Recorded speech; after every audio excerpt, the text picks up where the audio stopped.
नमस्कार, आप देख रहे हैं डेली 24 भारत। आपके साथ मैं हूं विदुषी मिश्रा। आइए शुरू करते हैं देश की बड़ी खबरों से।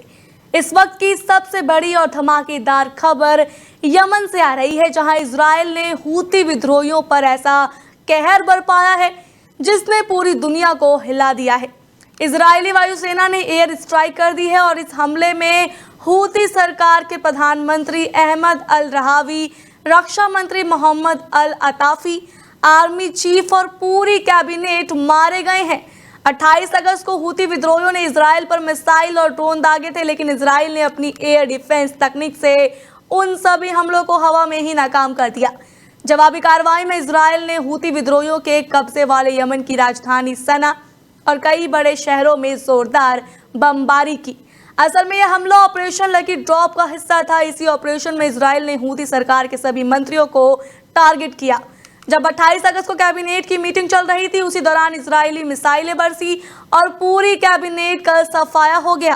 प्रधानमंत्री अहमद की मौत के बाद मोहम्मद अहमद मुफ्ता को कार्यवाहक प्रधानमंत्री बना दिया गया है, लेकिन इस हमले के बाद हूती विद्रोह पूरी तरह कमजोर पड़ गई है।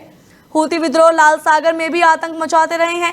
वो यहाँ से गुजरने वाले अंतर्राष्ट्रीय जहाजों पर हमला करते हैं। हाल ही में इन्होंने इजराइल के एक कमर्शियल शिप को निशाना बनाया था। यही वजह है कि इजराइल ने और ज्यादा शक्ति दिखाते हुए हूती ठिकानों को तबाह कर दिया। इस भीषण बमबारी में 10 हूती कमांडर, कई लड़ाके और करीब 90 से ज्यादा लोग घायल हुए हैं। हूतियों के राष्ट्रपति भवन और सैन्य ठिकानों को पूरी तरह तबाह कर दिया गया है। कुल मिलाकर फिलिस्तीन और हमास के समर्थन में इजराइल पर हमला करने वाले हूती विद्रोह अब खुद इजराइल की ताकत के सामने बिखर गए हैं।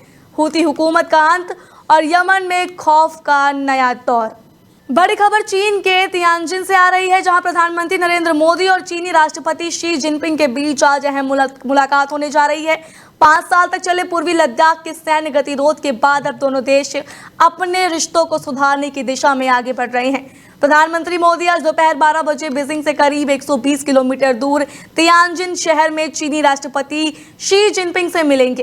ये मुलाकात खास इसलिए है क्योंकि भारत और चीन के बीच इस साल राजनयिक संबंधों की 75वीं वर्षगांठ है। याद दिला दें, मोदी और शी की आखिरी मुलाकात अक्टूबर 2024 में रूसी शहर कजान के ब्रिक्स शिखर सम्मेलन के दौरान हुई थी। यानी 10 महीने के भीतर दोनों नेताओं की ये दूसरी आमने सामने की बैठक होगी। करीब 40 मिनट तक चलने वाली इस वार्ता में दोनों नेता द्विपक्षीय संबंधों को फिर से पटरी पर लाने की कोशिश करेंगे। बैठक से पहले भारत और चीन के बीच सीमा वार्ता का 24वां दौर हो चुका है। एनएसए अजीत डोभाल और चीनी विदेश मंत्री वांग यी के बीच दिल्ली में बातचीत हुई, जिसमें सीमा प्रबंधन को लेकर 10 सूत्री सहमति बनी। चीनी रक्षा मंत्रालय ने भी बयान दिया है कि दोनों देशों को सीमा पर शांति और स्थिरता बनाए रखनी चाहिए। प्रधानमंत्री मोदी की ये 7 साल बाद पहली चीन यात्रा है। उन्होंने सोशल मीडिया पर लिखा है, मैं एससीओ शिखर सम्मेलन में शामिल होने और विभिन्न विश्व नेताओं से मुलाकात को लेकर उत्साहित हूं। हालांकि भारतीय अधिकारी इस मुलाकात को बड़ी द्विपक्षीय बैठक के रूप में पेश करने से बच रहे हैं। वैश्विक स्थिति भी इस मुलाकात के लिए बहुत अहम है। अमेरिका राष्ट्रपति डोनाल्ड ट्रंप द्वारा भारत पर 50% टैरिफ लगाने और रूसी तेल आयात को लेकर अमेरिका की आलोचना ने दिल्ली वाशिंगटन रिश्तों को तनावपूर्ण बना दिया है। ऐसे माहौल में भारत चीन रिश्तों का स्थिर होना रणनीतिक रूप से बहुत अहम है। उधर एससीओ शिखर सम्मेलन के लिए तुर्की के राष्ट्रपति एर्दोगन तियानजिन पहुंच चुके हैं, लेकिन इंडोनेशिया के राष्ट्रपति ने अचानक दौरा रद्द कर दिया है। वजह जकार्ता में हो रहे बड़े प्रदर्शन। तो साफ है, लद्दाख सीमा विवाद से उपजे तनाव के बाद मोदी शी की ये मुलाकात सिर्फ औपचारिक नहीं बल्कि भविष्य के रिश्तों की नई शुरुआत भी साबित हो सकती है। अब सबकी निगाह इस बात पर टिकी है कि तियानजिन से भारत चीन संबंधों को कौन सा नया मोड़ मिलता है। जम्मू कश्मीर से इस वक्त की सबसे बड़ी खबर आ रही है। केंद्रीय गृह मंत्री अमित शाह रविवार को 2 दिवसीय दौरे पर जम्मू पहुंचे हैं। उनका यह दौरा ऐसे समय पर हो रहा है जब बादल फटने और फ्लैश फ्लड से पूरे प्रदेश में भारी तबाही मची हुई है। लगातार बारिश और भूस्खलन से अब तक 110 से ज्यादा लोग मौत के घाट उतर चुके हैं और 32 लोग लापता हैं। अमित शाह 31 अगस्त को जम्मू पहुंचकर राजभवन में उच्च स्तरीय बैठक करेंगे। बैठक में उपराज्यपाल मनोज सिन्हा, वरिष्ठ पुलिस और प्रशासनिक अधिकारी मौजूद रहेंगे। इस दौरान गृह मंत्री को बाढ़ से हुई तबाही, सीमा इलाकों की स्थिति और राहत कार्यों की प्रगति की जानकारी दी जाएगी। अमित शाह सोमवार को दिल्ली लौटने से पहले प्रभावित इलाकों का हवाई सर्वेक्षण भी करेंगे। इस दौरान वो सीमा चौकियों और बाड़बंदी की स्थिति का भी आकलन करेंगे। आपको याद दिला दें, इससे पहले 24 अगस्त को रक्षा मंत्री राजनाथ सिंह ने भी जम्मू का दौरा किया था। 14 अगस्त को किश्तवाड़ जिले के चिसौटी गांव में क्लाउड बर्स्ट से सबसे ज्यादा तबाही हुई थी, जिसमें 65 लोगों की जान चली गई और 100 से अधिक लोग घायल हुए। इसके बाद 17 अगस्त को कठुआ में फ्लैश फ्लड में 7 लोगों की मौत हुई और 26 अगस्त को रियासी के वैष्णो देवी मार्ग पर भूस्खलन ने 34 श्रद्धालुओं की जान ले ली।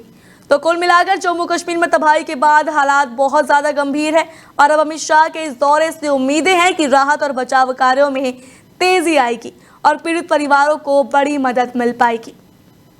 बड़ी खबर उत्तराखंड से आ रही है, जहां लगातार हो रही भारी बारिश ने जनजीवन अस्त व्यस्त कर दिया है। चमोली जिले के जोशीमठ मलारी हाईवे पर बाढ़ का पानी इतना तेज बहा कि एक पुल भी बह गया। इस घटना की तस्वीरें और वीडियो सामने आए हैं, जिन्हें देखकर आप अंदाजा लगा सकते हैं कि पहाड़ों पर बारिश कितनी भयावह है। चमोली पुलिस ने खुद सोशल मीडिया पर वीडियो जारी कर लोगों को सतर्क रहने की अपील की है। पुलिस ने जानकारी दी है कि बद्रीनाथ राष्ट्रीय राजमार्ग कई जगहों पर बंद हो गया है। बारिश का असर पागल नाला, नंदप्रयाग, भनेर पानी, कमेडा और चटवा पीपल इलाके में सबसे ज्यादा पड़ा है। जोशीमठ मलारी मार्ग पर तमक नाला में पुल बह जाने से यातायात पूरी तरह ठप हो गया। थराली क्षेत्र और कोटदीप में भी मार्ग अवरुद्ध है। पुलिस ने साफ चेतावनी दी है, सावधान रहे, सतर्क रहे, क्योंकि लगातार बारिश से भूस्खलन की घटनाएं बढ़ रही है। ऐसे में पहाड़ी रास्तों पर सफर करना बहुत खतरनाक हो सकता है। दिल्ली से इस वक्त की सबसे बड़ी खबर आ रही है। जाफरपुर काला इलाके में दिल्ली पुलिस की स्पेशल सेल और नंदू गैंग के 2 शार्प शूटर्स के बीच मुठभेड़ हुई है। पुलिस की जवाबी कार्रवाई में दोनों बदमाशों के पैरों में गोली लगी है और दोनों को अस्पताल में भर्ती कराया गया है। ये वही आरोपी है जो 28 अगस्त को चावला थाना इलाके में धमकी और फिरौती की वारदात में वांछित थे। दरअसल स्पेशल सेल को सूचना मिली थी कि दोनों आरोपी इलाके में सक्रिय हैं। जैसी पुलिस चेकिंग करने पहुंची, दोनों ने फायरिंग शुरू कर दी। पुलिस ने भी जवाबी कार्रवाई की और गोलीबारी में दोनों आरोपी घायल हो गए। गिरफ्तार आरोपियों की पहचान रोहतक निवासी 25 वर्षीय नवीन और अंबाला कैंट निवासी 26 वर्षीय अनमोल कोहली के रूप में हुई है। पुलिस के मुताबिक एक शार्प शूटर है, जबकि दूसरा गैंग को लॉजिस्टिक सपोर्ट देता है। ये दोनों दिल्ली एनसीआर में कई आपराधिक घटनाओं में शामिल रहे। फिलहाल दोनों से पूछताछ जारी और पुलिस को उम्मीद है कि इनसे नंदू गैंग की अन्य आपराधिक गतिविधियों के बारे में अहम जानकारी मिलेगी। यानी साफ है कि दिल्ली पुलिस राजधानी में गैंगस्टरों के खिलाफ एक्शन मोड में है। महाराष्ट्र के पालघर जिले से इस वक्त की बड़ी खबर सामने आई है। गणेश उत्सव से ठीक पहले पालघर पुलिस ने गुटखा माफियाओं पर बड़ा कार्रवाई किया। तलाशी पुलिस ने हाईवे पर दबिश देकर 16 लाख से ज्यादा का अवैध गुटखा और तंबाकू जब्त किया है। इस दौरान 3 तस्करों को भी गिरफ्तार किया गया है। दरअसल पालघर के पुलिस अधीक्षक यतीश देशमुख ने जिले में चल रहे अवैध धंधों पर सख्त कार्रवाई के निर्देश दिए थे। इसी के तहत 28 अगस्त को स्थानीय अपराध शाखा की टीम मुंबई अहमदाबाद हाईवे पर पेट्रोलिंग कर रही थी। तभी गुप्त सूचना मिली कि गुजरात से मुंबई की ओर गुटखे की बड़ी खेप लाई जा रही है। पुलिस ने तलाशी थाना क्षेत्र में हिमाचल पंजाब ढाबे के पास वाहनों की जांच शुरू की और इसी दौरान एक आयशर टेम्पो को रोका गया। टेम्पो की तलाशी लेने पर उसमें महाराष्ट्र में बिक्री हेतु प्रतिबंधित गुटखा और तंबाकू उत्पाद मिले। पुलिस ने इस मामले में प्रतापगढ़ उत्तर प्रदेश के 2 आरोपियों 22 वर्षीय मोहम्मद अरबाज और 20 वर्षीय दिलशाद, साथ ही राजस्थान के 48 वर्षीय नैनाराम को गिरफ्तार किया है। टेम्पो समेत कुल 16,06,100 रुपए का माल जब्त किया गया है। आरोपियों के खिलाफ तलाशी पुलिस थाने में मामला दर्ज कर लिया गया है और आगे की जांच जारी है। पुलिस का कहना है कि त्योहारों से पहले ऐसी कार्रवाई लगातार जारी रहेगी। अमेरिकी राष्ट्रपति डोनाल्ड ट्रंप की भारत यात्रा पर अब अनिश्चितता गहराती जा रही है। न्यूयॉर्क टाइम्स की एक हालिया रिपोर्ट के अनुसार राष्ट्रपति ट्रंप ने पहले प्रधानमंत्री नरेंद्र मोदी को आश्वस्त किया था कि वो नवंबर 2025 में नई दिल्ली में होने वाले क्वाड शिखर सम्मेलन में शामिल होंगे। हालांकि अब उनके भारत आने की कोई योजना नहीं है। रिपोर्ट में दावा किया गया है कि भारत अमेरिका के बीच संबंधों में हाल के महीनों में काफी तनाव देखने को मिला है, खासकर व्यापारिक टैरिफ और भारत पाकिस्तान के बीच संघर्ष को लेकर ट्रंप के दावों पर। मई 2025 में दोनों देशों के बीच 4 दिन का संघर्ष हुआ था, जिसे लेकर ट्रंप ने कहा था कि उन्होंने इसे सुलझाया है, लेकिन भारत ने इस दावे को सिरे से खारिज कर दिया। इसके बाद प्रधानमंत्री मोदी की नाराजगी लगातार बढ़ती चली गई। रिपोर्ट में यह भी कहा गया है कि G7 सम्मेलन के दौरान 17 जून को दोनों नेताओं के बीच हुई 35 मिनट की फोन कॉल बहुत तनावपूर्ण रही। इस दौरान ट्रंप ने फिर संघर्ष समाप्त करने का श्रेय लिया और यहां तक कह दिया कि पाकिस्तान उन्हें नोबेल शांति पुरस्कार के लिए नामित करेगा। व्हाइट हाउस ने इस पर कोई आधिकारिक बयान नहीं दिया है, जबकि भारत में अमेरिकी दूतावास ने भी स्पष्ट कहा कि उनके पास इस दौरे को लेकर कोई जानकारी नहीं है। कूटनीतिक विशेषज्ञ मानते हैं कि ये रुख क्वाड की एकजुटता और क्षेत्रीय रणनीतिक समीकरणों को प्रभावित कर सकता है। आरसीबी ने अपनी चैरिटी पहल आरसीबी केयर्स के तहत बेंगलुरु भगदड़ हादसे में पीड़ित परिवारों की आर्थिक मदद करने का फैसला किया है। इस हादसे में चिन्नास्वामी स्टेडियम के बाहर जश्न मना रहे हजारों प्रशंसकों में भगदड़ मच गई थी, जिसमें 11 से अधिक लोगों की मौत हो गई और कई घायल हो गए। ये घटना 4 जून 2025 को हुई थी, जब आरसीबी ने पहली बार आईपीएल का खिताब जीता था और शहर में लाखों लोग जश्न मनाने पहुंचे थे। भीड़ पर नियंत्रण न रहने के कारण अफरा तफरी का माहौल बन गया और ये जश्न गम में बदल गया।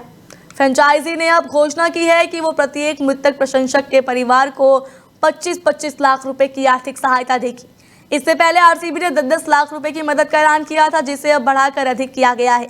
टीम ने सोशल मीडिया पर एक पोस्ट जारी करते हुए लिखा कि वो अपने 11 परिवारजनों को खो चुके हैं और उनकी अनुपस्थिति हमेशा महसूस की जाएगी। उन्होंने कहा कि कोई भी मदद उस खालीपन को नहीं भर सकती, लेकिन ये सम्मान और समर्थन का प्रतीक है। आरसीबी ने अपनी चुप्पी पर भी सफाई देते हुए कहा कि सोशल मीडिया पर हल्के फुल्के पोस्ट करने के बजाय वो पीड़ित परिवारों के प्रति मौन समर्थन बनाए रखना चाहते थे।